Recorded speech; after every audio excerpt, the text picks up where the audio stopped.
So really, we've got a really precious asset there, don't we? And I think that's kind of what really drew my attention to this issue was trying to understand what this burning does do to the peat, and what the environmental effect of the burning is on particularly biodiversity, but also the climate emergency. Indeed, yes. So the issue with burning is that, yes, you will get fires on peatlands, natural fires, but on any given area, you'll only have a fire once every 250 years. So the peatland vegetation has a chance to recover.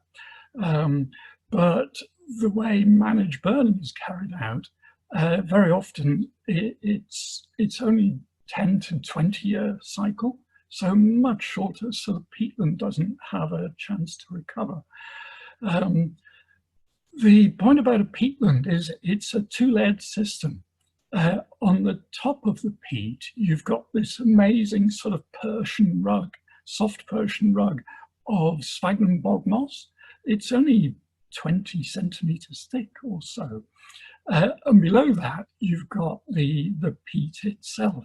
So the surface layer, this Persian rug, it creates the fresh peat that's passed down to the carbon store. So if you burn, what you do is you destroy this surface layer. You're left with just the dead inert peat, which has been waterlogged. The only reason it's preserved is because it's waterlogged. But of course, now it's exposed to the air. So the surface of this dead peat mass starts to oxidize. It's exposed to air, it's exposed to sunlight. It's black, so it absorbs heat terribly well.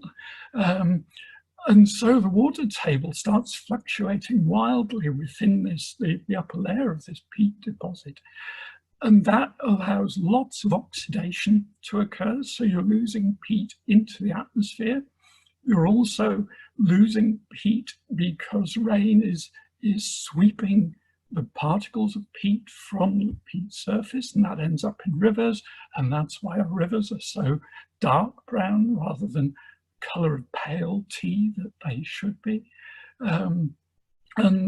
Yes, it just means you're turning, well, if you imagine a tree with all its leaves, that's what a living peatland is. If you imagine a tree completely defoliated, so it's just the dead trunk and branches, that's what a peatland is once you've destroyed the living layer. And that essentially is what regular burning does.